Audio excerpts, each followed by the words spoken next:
Hey there, folks. Welcome to today's episode of the Strategy and Leadership Podcast. My guest today is Jay Bousada, who is the CEO and founder at Thrillworks. Jay, what's happening today? Hey, thanks very much for having us on the show today, Anthony. It's my pleasure. Why don't you tell our listeners a little bit about who you are, what you do, what Thrillworks is, and we'll go from there. Sure. I'm the founder and CEO of Thrillworks. We're a digital acceleration partner. We can get into some more of that in a little bit, but just for some history on me, raised in an entrepreneurial family many decades ago. That led me to, following a career in solving problems and trying to create interesting things. I ended up pursuing a career as an engineer, not surprisingly, because their goal is to solve problems. While doing that for several years, I kept running into problems that other people really kind of seemed to fall asleep on and didn't see a need to solve. And that led me, very quickly to end up deciding that I was going to start a company that did just that: spot the problems that other people fall asleep on and go about solving those problems for those people. So that's what we do at Thrillworks. Cool. And you've been doing that for a couple of years now?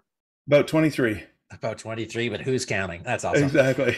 So what's that life been like for you as somebody who is, arguably an unintentional entrepreneur, and now, you've got a pretty significant headcount, especially for Canadian business. What's that? Tell me about your CEO journey in a snapshot. Sure. Well, I was very fortunate to start the company off and land a really exciting and large scale client, one that just happened to be immune to the dot-com boom. So it was an energy company. So that, in 2000, when all the internet businesses kind of went south, we were kind of sheltered from that a little bit, which was great for a brand new entrepreneur. We ended up doing great things with that company and turning that into a series of great things with other, companies. Like every business owner, there's a healthy dose of good timing and luck with good decisions. And we've had our fair share of that. So over the past 23 years, had a lot of good fortune, made a lot of good decisions and some really bad decisions. But around 2017, it was a real defining moment for us, 2017, 2018, when we got to this point where I realized that, we started just rerunning the exact same play for our customers. We'd kind of lost our way. The business, as I mentioned earlier, was designed to spot problems and solve those problems or capitalize on those opportunities that other people just weren't seeing in their world anymore.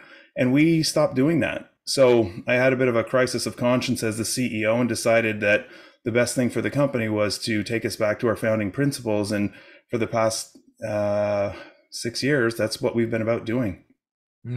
How did you know that you guys had gotten kind of, I don't want to call it a rut, but how you kind of got on autopilot? Did you take some time away? Was it because of the market? What kind of spurred that reflection? I came into the office one day and just realized I didn't enjoy being there and decided I was going to take the day off. And I went and sat in a park, literally, and I started asking myself, why the hell don't I enjoy what I do? Like, I started this company. I get to make it anything that I want. What is it that I couldn't love about this? And then I started realizing that the work that we were doing really wasn't helping people spot those opportunities in their world anymore. We had figured out like a very simplistic formula for spotting opportunities. And that really, without making too big a deal out of it, it was like a lot of companies really weren't capitalizing on everything that they could with using the internet, to further their reach and connect more authentically with their customers. And so it was relatively easy to help customers tackle the beginnings of that problem, but I wanted to go a whole lot further, and we just weren't doing that anymore. So the first 12 years of the business, we were really turning things upside down for some of our customers and creating a real difference. And then I think from those awkward teenage years, from 2012 to 2017, we just kind of set it and forget it, and that really made me restless. And it was that restless feeling that was gnawing at me that day. And so I came back in and I started talking to the leadership team I had in place at that time, and I got a lot of blank stares.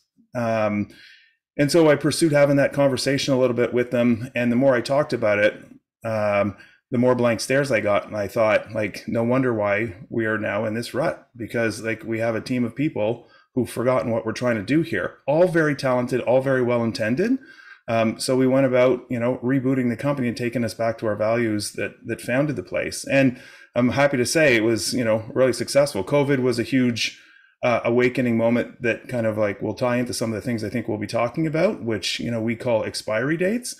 But it was an expiry date moment for us at that point where it's like, do we like what we're doing anymore? And if not, like, do we want to keep doing it, or like, should we go do something else?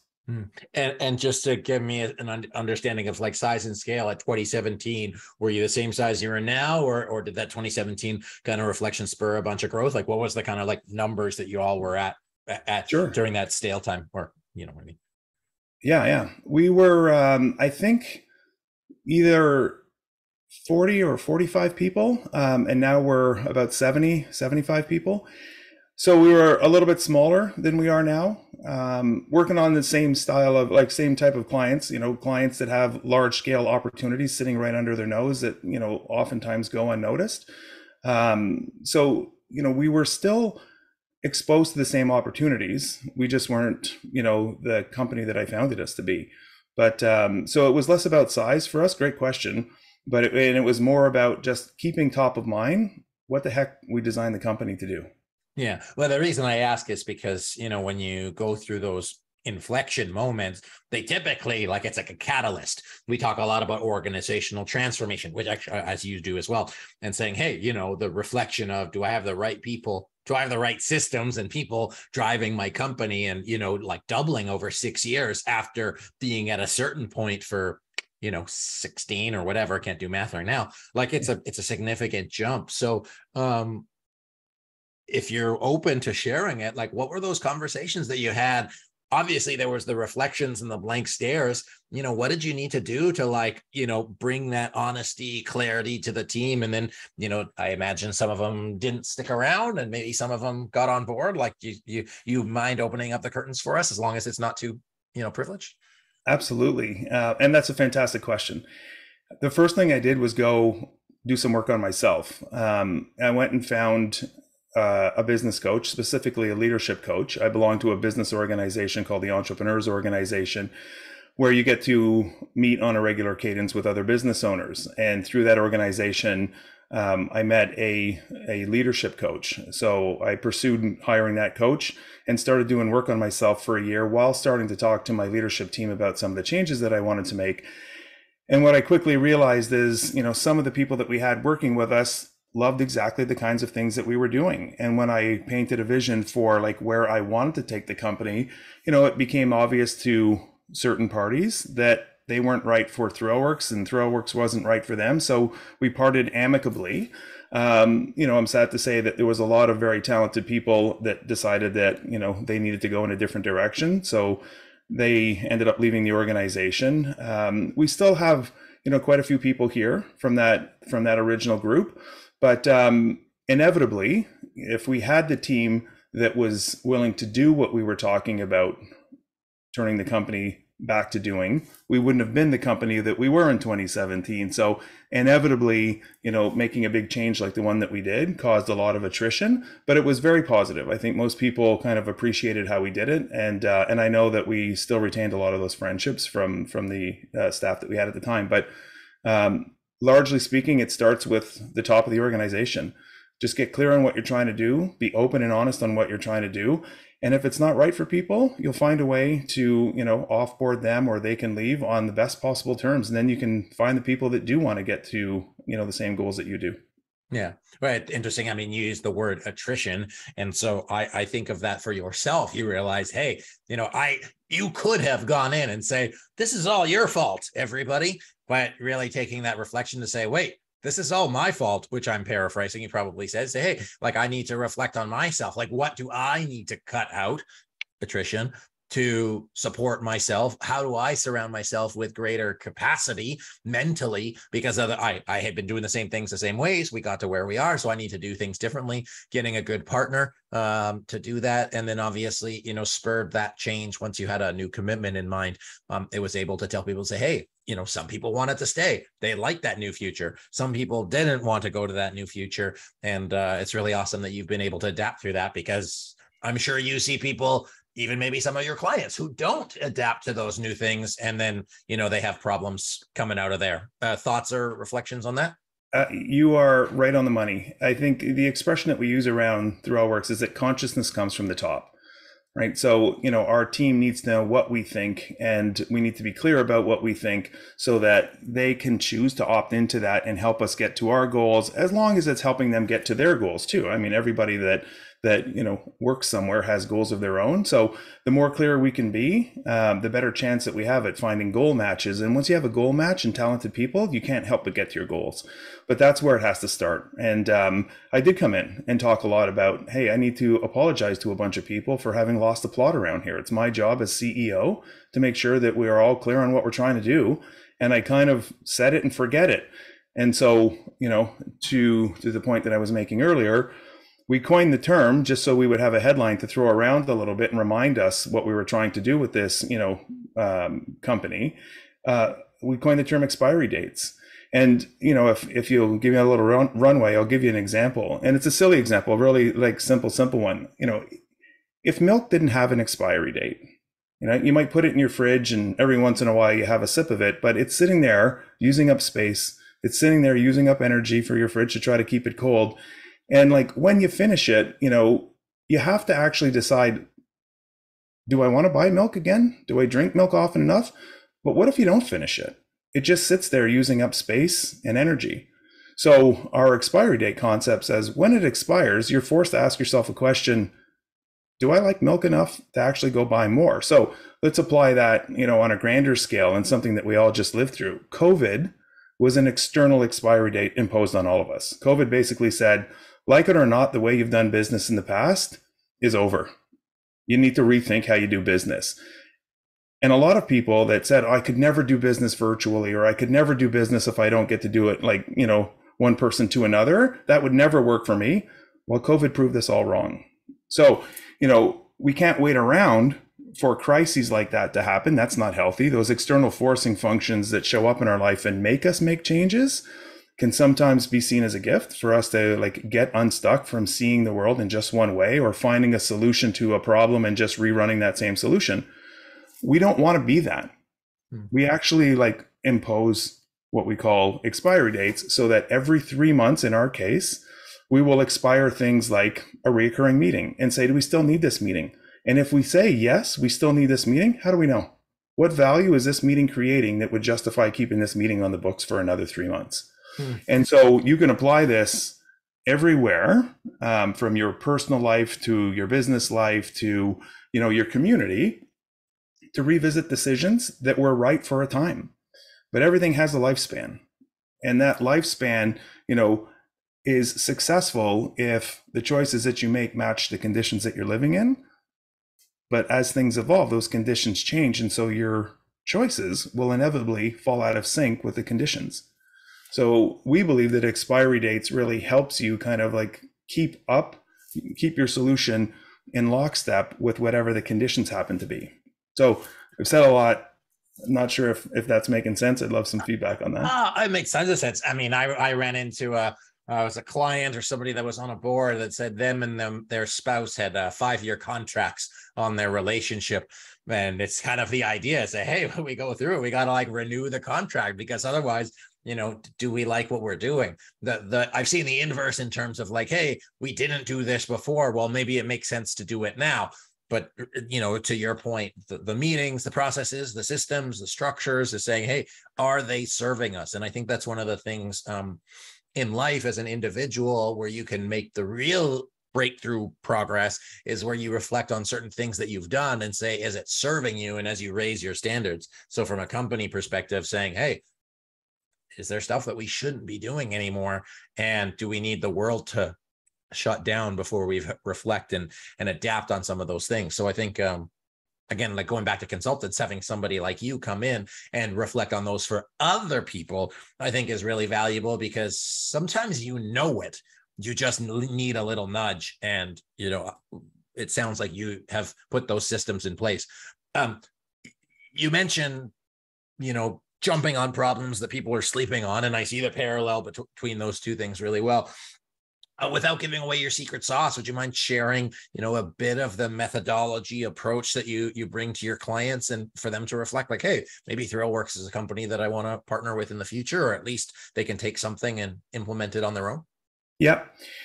It starts with a mindset match. So we need to find customers, and we're fortunate to, not lack. There's an abundance of these customers out there that actually will allow us to partner with them successfully. Because, some of the systems that we use require deep trust. Why? Because we need to walk into a space and say, you need to believe that there are opportunities here that we've all fallen asleep on, or that you've fallen asleep on, and that we're going to find those opportunities.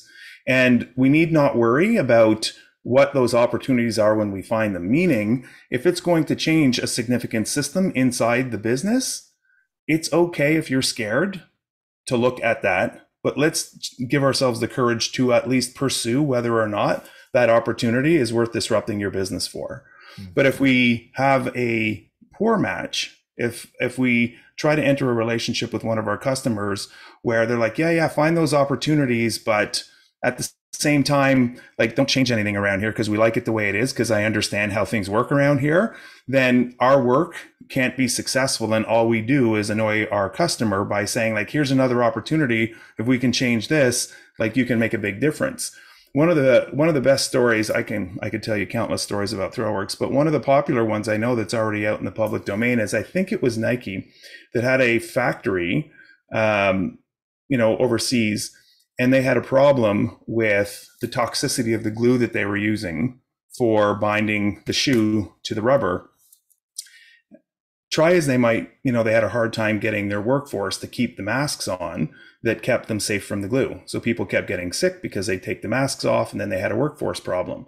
So they kept trying to put training programs in place over and over, because that was their solution.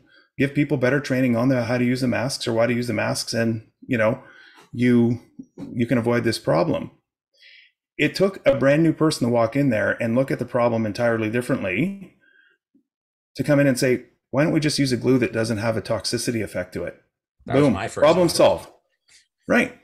And that was the solution, right? But, the business who hears that suggestion needs to be open to, like, putting its pride aside and say, that is a great damn solution to a problem that we were actually trying to solve with an old solution. Because at one point in time, it made sense when that alternative binding product didn't exist without the toxicity. They came up with the next best thing.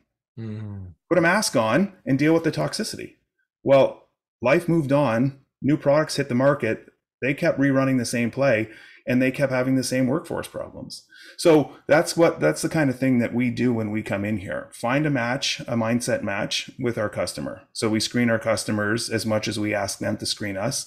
Once we're sure that that's a good match, then we go in there and we establish, a common belief system that there are opportunities. We just haven't spotted them yet. And when we go on the hunt, the next big thing that we tell them is, whatever opportunities we find, let's assume that they're a symptom of an even bigger problem. So let's not just find the first problem and jump on it, tackle it, and then expect big change, because not everything is going to be like the glue situation where it radically overhauls things. And so it creates this ongoing of find the problem, look for the bigger, root cause, solve the root cause, and, you're much better off. And then iterate.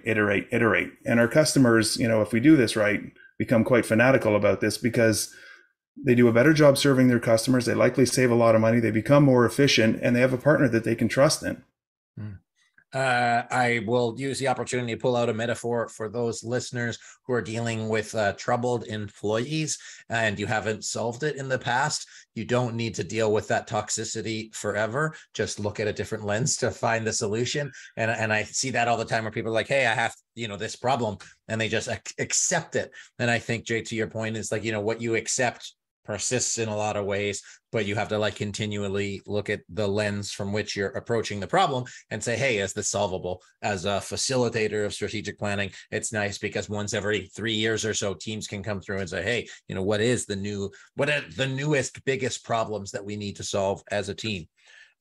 Jay, just as we finish up here, do you want to add something to that before I move on?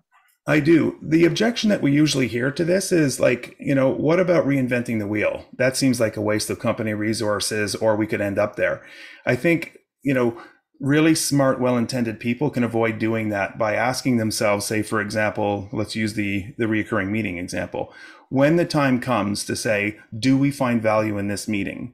You don't have to reinvent it if the answer is yes. We all get more clear based on this meeting. We all leave and become more effective as a result of this meeting. Let's top it back up for another 3 months and ask the question then again to see if we're still getting value. So it's okay to answer, yes, we are getting value. We don't have to change anything. The important part is asking the question. So you can avoid recreating the wheel. This is not advocating for that. Yeah, I got that. So as we finish up, tell our listeners where they can connect with you, where they can learn more about you, and what is a practice that you have put in place that has an expiry date that you are approaching soon, if there is one, which I imagine there would be. Sure.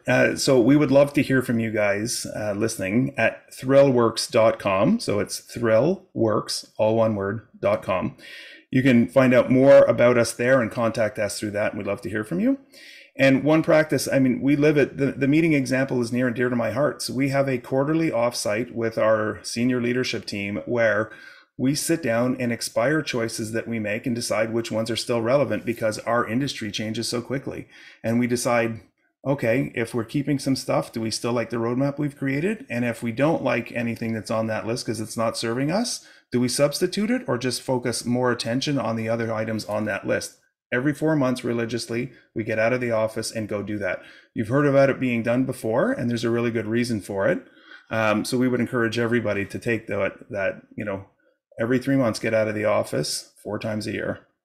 Awesome. Jay, I appreciate that. Thanks for making the time to chat with me today. Thanks for sharing that golden tip about expiration dates. And I wish you nothing but the best as you move forward with the next, 26 odd years of Thrillworks. It's been a real pleasure. Thanks for having us today. Folks, this has been Jay Bousada, who is the founder and CEO of Thrillworks.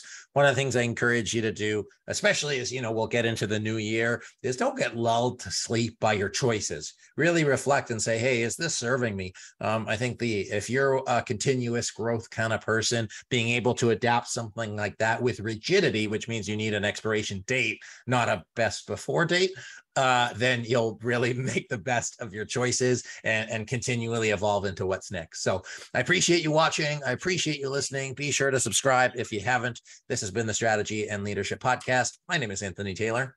I'll see you next time.